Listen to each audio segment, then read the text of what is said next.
how to avoid depression and anxiety when all hell's breaking loose around you. Um, and I wanted to talk to you all today, at least try to give you some hope based on some of the experiences that I've had where I was hopeless and found some hope. I just pass on what I learned to you. Um, because in this time I see a lot of people that are depressed, anxious, and rightfully so, and fearful. Because our lives have been turned upside down by this COVID virus, right? And the question becomes, what's going to happen in the future? Am I going to still have a house? Am I still going to have a job? Um, you know, what's going to happen to my kids? You know, am I going to catch this stuff? And how devastating is it going to be? Are we going to lose loved ones, etc.?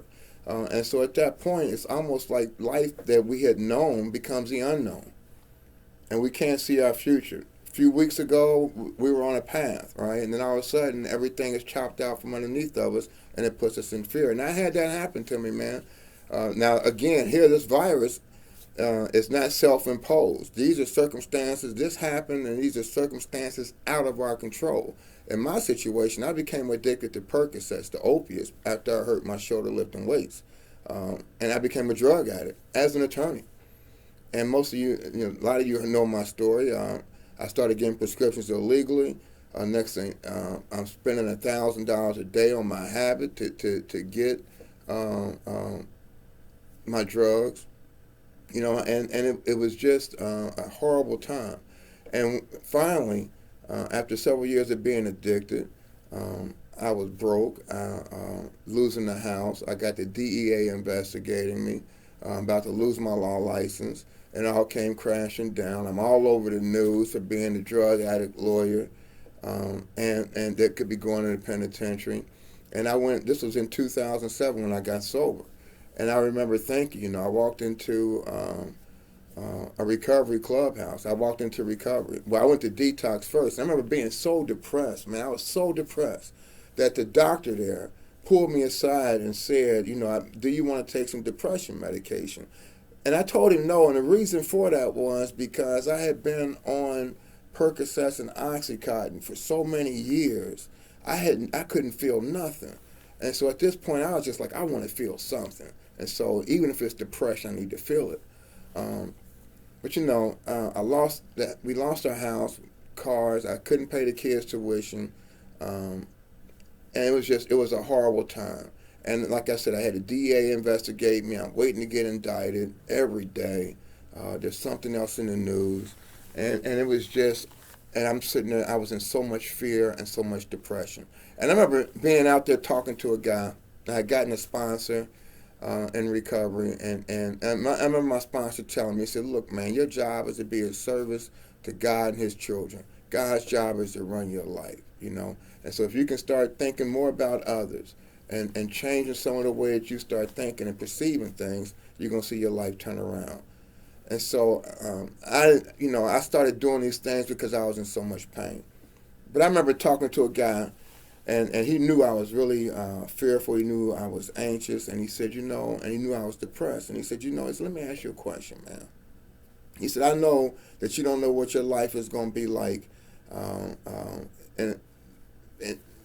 in a few years. He said, but do you really believe that someday, and you don't know when it's going to happen, or what month or what year it's going to, but do you believe someday it's going to be okay? Do you believe that someday you're going to be okay?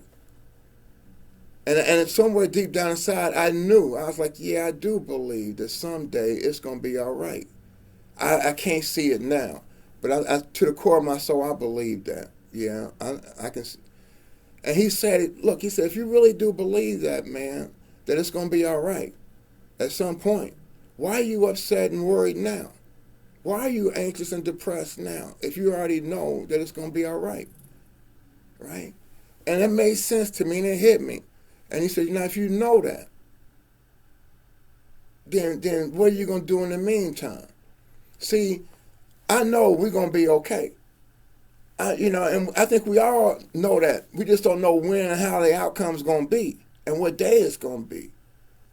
And so in the meantime, but if I know that, then why am I worried right now? Right?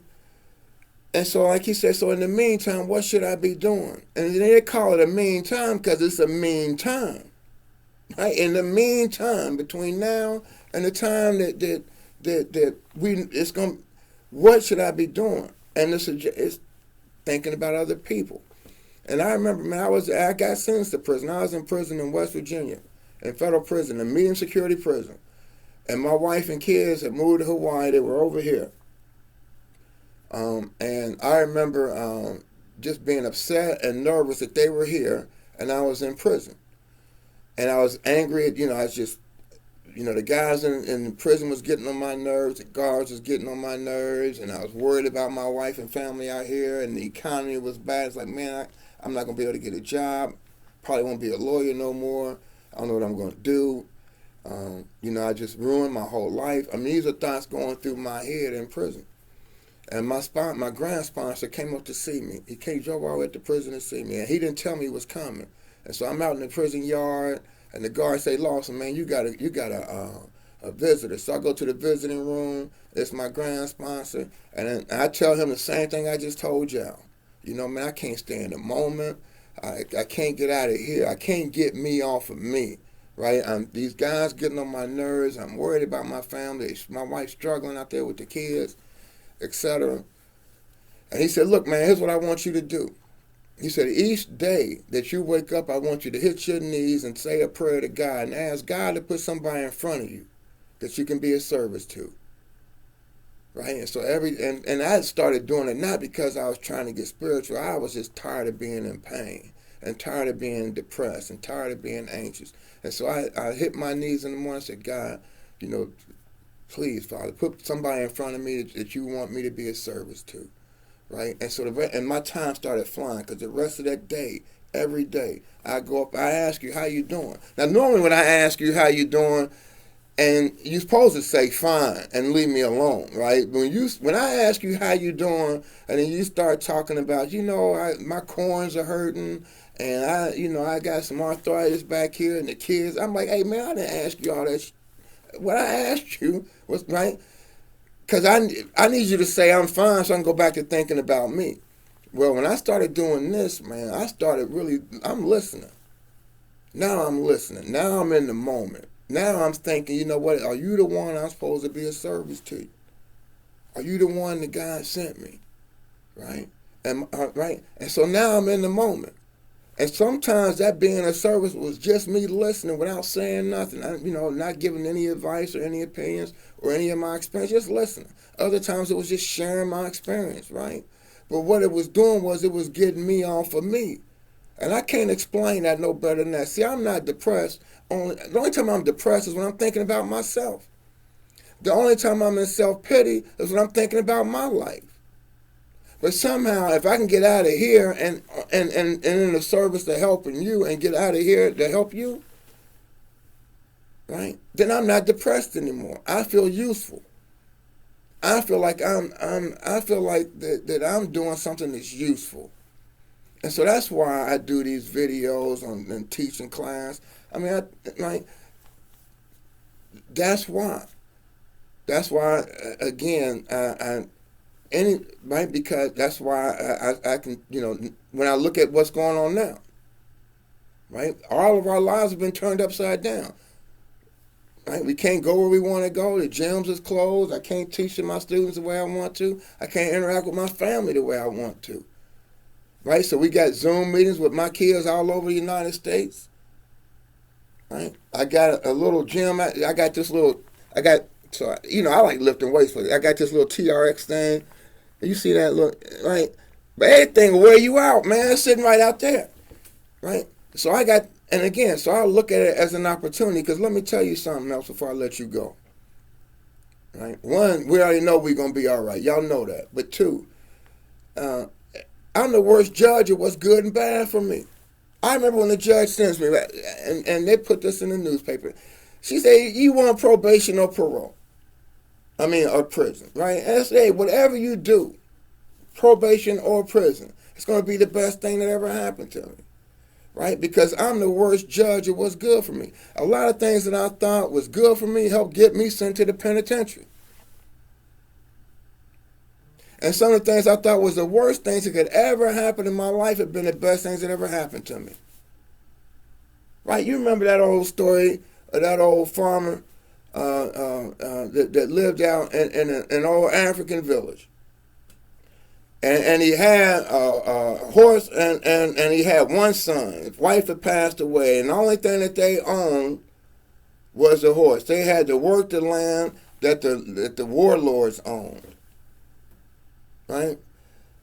And one day, and they used the horse to make a living on the land. And one day the horse ran away.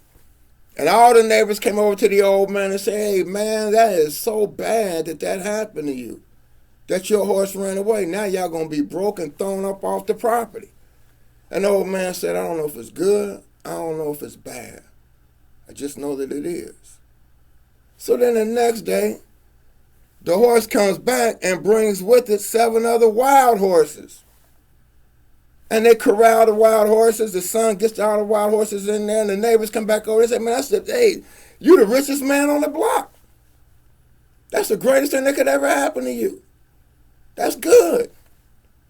And he said, I don't know if it's good. I don't know if it's bad. I just know that it is.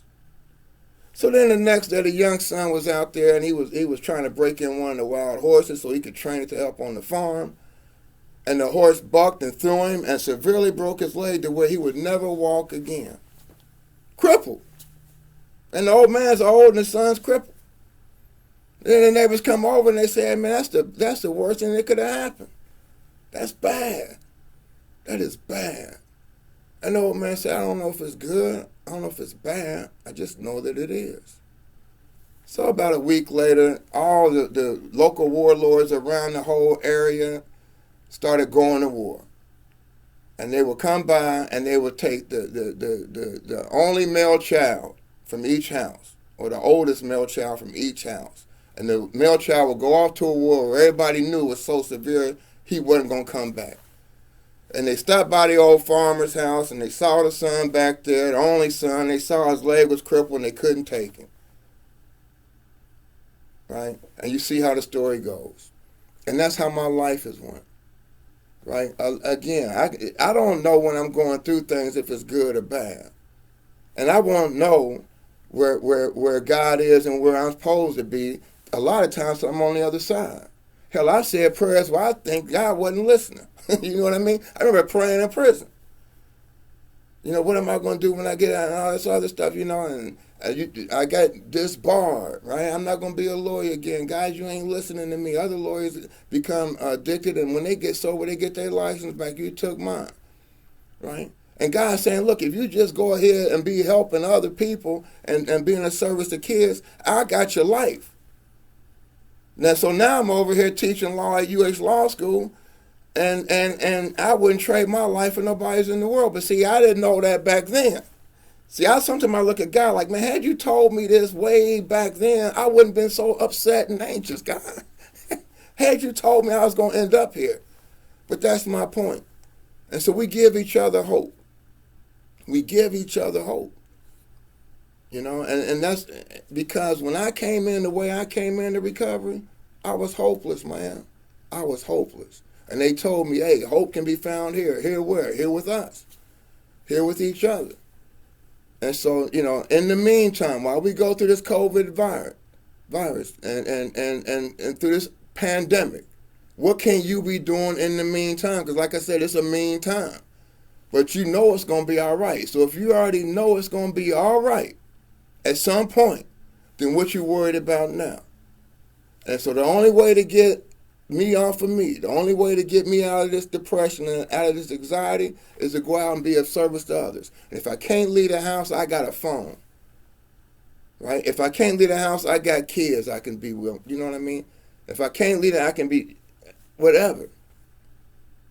I can do something to be of service to somebody somehow. Right? I can exercise. I can start challenging myself. Right? Like I said, hey man, I'm doing the TRX. They're gonna be like, hey, Lawson over there, lean and mean. All right, let me get out of here. So, hey, you know what though? I hope that whatever I said can inspire something like the way it was inspired to me. But, we can get through this. I'm telling you, man, we all miracles. We all miracles. All right. Take care of each other. And, hey, remember, class is going to be Tuesday and Thursday. Criminal law. Now, we're going to be doing automobile searches Tuesday and maybe Terry versus Ohio. Stop and frisk. But that's, y'all didn't come here for that commercial. Hey, take care of each other, seriously. And call each other. Keep in mind, you can't think your way out of here. You got to act. So no matter what you thinking in your depression, laying in bed thinking it's going to get, because I do that, man. I would lay in bed thinking, I'm depressed.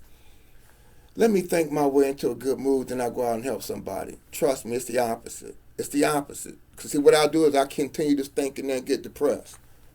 I got to get up. I got to get into action, right? And so you can't think yourself in the right acting. You can act your way in the right thinking, right? Take the action, no matter what your mind telling you, because your mind going to lie to you. See, the battle ain't all out here against other people. The battle's in here.